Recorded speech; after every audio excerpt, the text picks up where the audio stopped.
Good morning, everybody. Welcome back to another video. We are feeding cows this morning. It's a cool morning. We think we got down to -6 last night, so there is some water on the yard. We had some snow and rain over the last couple of days here, muck everything up nicely, so the yard is a bit of a mess, but we do have some nice weather here in the next 2 weeks. Should dry the yard out maybe before winter time. But we're in the Kubota again, and we are just getting feeding going this morning. Got some frost in the bunk this morning. She got cold last night.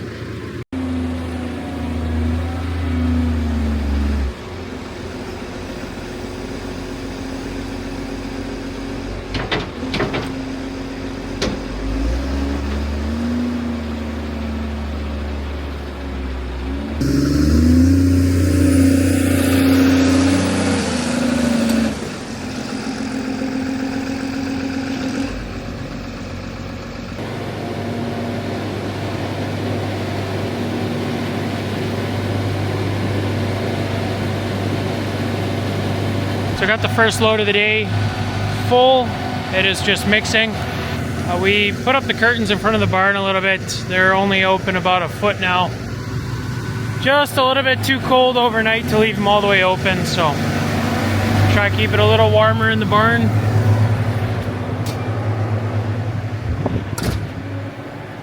For these lovely ladies.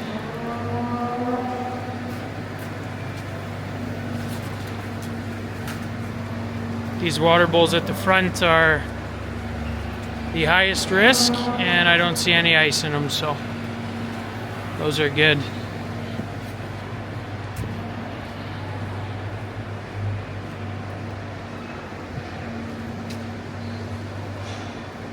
We'll scrape the rejects out of here with the Bobcat.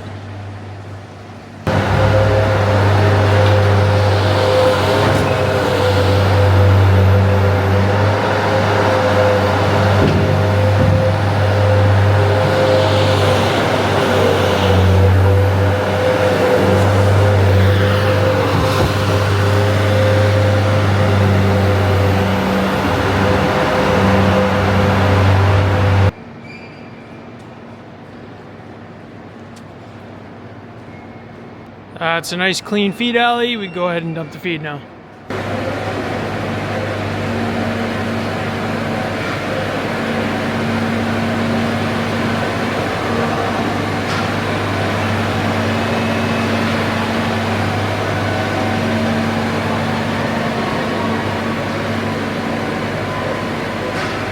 Just pulling through the corrals, looking what they need for feed today. Figure I'll give you guys an update on the corrals. The new ones, this is all sand that blew in. There's a couple inches of a blow ridge there. Shows you guys what we're always talking about here, sand blowing, just because the dirt work was done here, but still a bit of welding. Those drill stems need to be set on top. All of the bars got notched out nicely, so that drill stem can sit in there, and they're all uniform. A little bit neater than the other corrals.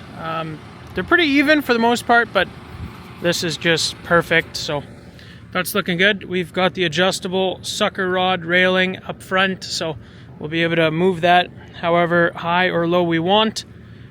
If we ever put different size animals in here, you know, young ones, that bar can sit quite a bit lower than some full-size animals where the bar can be all the way up.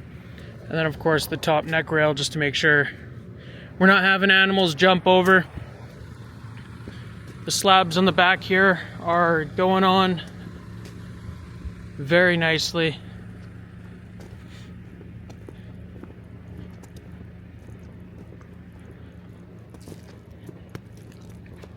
Chris and I pushed all the posts in. All of these 8-foot sections of drill stem. So these are pushed in the ground 4 feet, and they're solid. We got all the posts in for these corrals in probably 2 hours, and with the old technique of putting the railway ties in the ground, drilling holes and leveling, stamping the dirt around the edges, that would have taken probably a week. So that is pretty awesome. We had some plates welded on all of the drill stem that got pushed in the ground for the posts, and the rough cut 2x6s are bolted to that. So pretty straightforward, but it is looking very neat. We are stoked on how these are turning out. I think we'll get cows in this first corral probably in a week, and we'll try and use this to clean out the other corrals. Since we'll have kind of 2 extra corrals, all of a sudden we'll move 1 corral into here and then we can clean it out maybe. Still need some welding in the middle here as well. All the wiring, electrical is done, so this water bowl is heated now. Literally warm water in there. And our light post is turning on every night. We put another light post in corrals 3 and 4. There was not one there previously. It got pretty dark there, so figured since we're working in here anyway, we would add that in. So these are coming along really nice, and looks like we're going to be building 2 more next year again. You know what, in hindsight, we didn't know we were going to have such a good year, so we didn't pull the trigger on those 2 extra corrals. But since we did pretty good this year with the crops, we can maybe do a little bit more, reinvest it back into the dairy, and build some more corrals. So we were very lucky that we put the water line in and electrical there for the next water bowl. And we're gonna clear all this solid manure out of here, and then hopefully we'll get the dirt work done this fall yet. Otherwise next spring this is gonna be a puddle and we'll have to wait for it to dry out. So try and get the dirt work done for this fall yet. I'm gonna quickly feed corrals 4 and 5, and then I totally forgot, but today is the main day, hopefully, that we get all the cheese equipment put in the cheese building. So I'm gonna be busy with that for most of the day, I think, getting the cheese vat and the pasteurizer and all that stuff in there. We got a bunch of guys coming out to help, so that's what the rest of my day is going to look like.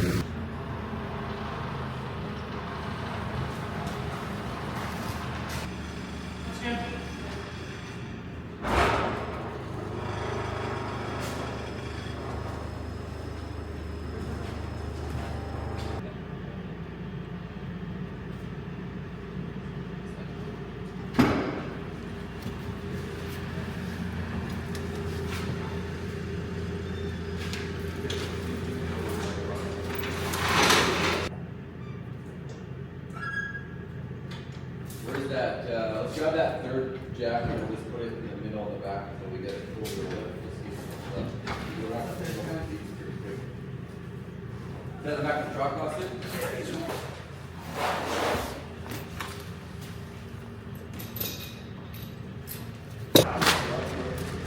Probably let me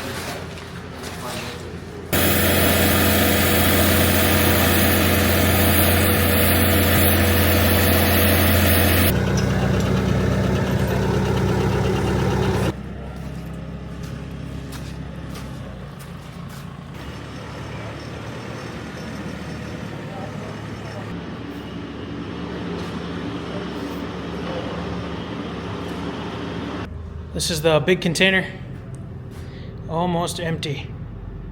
They're gonna pull the container away from this. Oh, nice. We got most of the cheese equipment in the building that we wanted to today. Isn't that right? Yeah. We'll give you guys a quick walk around. There was a lot of work to get everything in here, but shout out to everyone that helped us out. What do we got here? Bulk tank. So this is our mini bulk tank that we got in here. What is it, 1,500 liters? I believe so, yeah. So that's, we'll pipe milk from the barn directly into this tank, and then Miriam will draw from this tank through the flow-through pasteurizer. Yep. That is an absolute beast of a unit. There's some other various control boxes here. Pumps. So this is the flow-through pasteurizer, so this is what's going to make it legal for us to sell the milk. A couple of motors. There's a plate cooler there, some type of reservoir. I'm sure you know exactly how this thing works, you know, the ins and outs. In theory, yeah. Explain it. What is that vat for? This is where the raw milk goes into, and it keeps just kind of cycling through until the pasteurizer is, until it says that the milk is pasteurized, and then it'll pump it out to the cheese vat. Bro. This is the cheese press. Okay. Very nice. What does this do? Presses the cheese in the wheels, so then it seals kind of makes the wheel. Nice. What's in here? Do we know? It's a lot of cardboard, bro. Oh, wow. Some more odds and ends. Very cool. Yeah, it looks like that. This is the cheese vat. So this is your the main money making. It's full of cheese forms right now. Yeah. Oh, this is insulated too. Very cool, man. Let's stand behind it. I don't think that's too small. No. It just in comparison to everything else in the sides, it's like, oh, cool. Yep. But also, it's for a very short time in here. So. Okay, cool. Next room. This is the brine bath. The brine bath. So this is where the cheese is going to get craned in from the ceiling on these cages, and then the cages will get dunked into the brine bath. They call it a pickle butt in Holland. Pickle butt? Okay. It's even got its own little plate cooler. It's going to be completely temperature regulated. It's insulated. And There's 3 cages in there right now, but they basically just look like this one.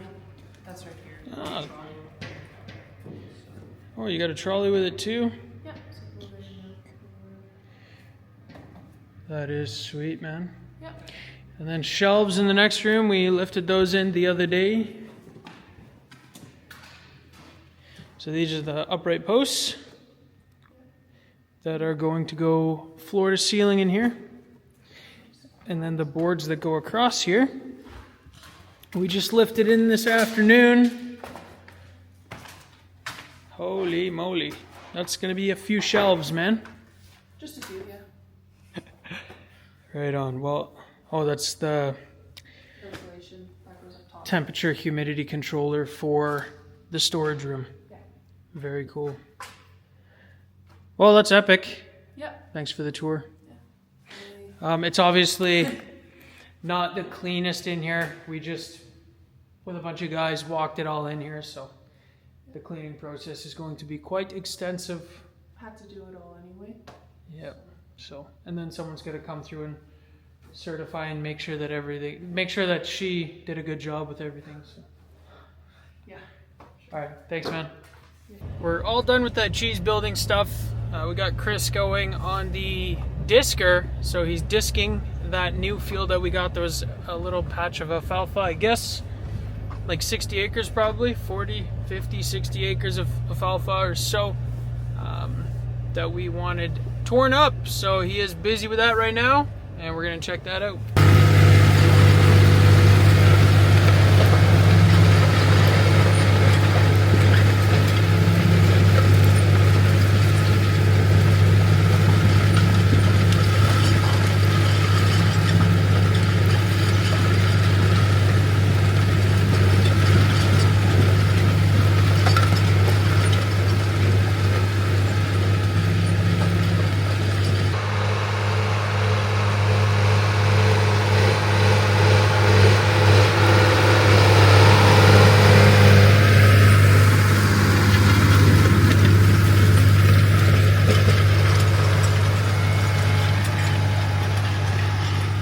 So that single pass is doing a pretty good job breaking up this soil, breaking up the alfalfa.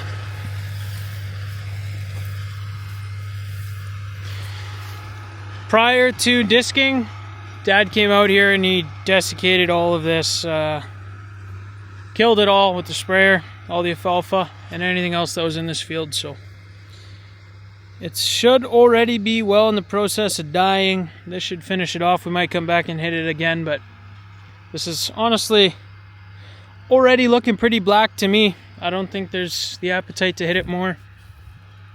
Too much risk of blowing. We are going to hit this with solid manure yet, so that we don't need to worry about the blowing though. So all things considered though, this is really, it's breaking up pretty easily.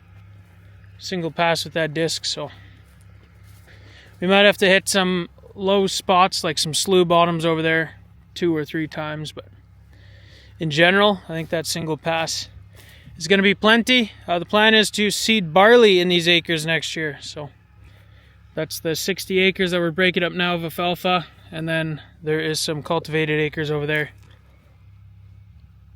the rest of the quarters. So, and once again, this is the nicest piece of land we've ever got, because the yard is right there, right across the road. So anyway, that's enough playing around. I should probably find some actual work to do.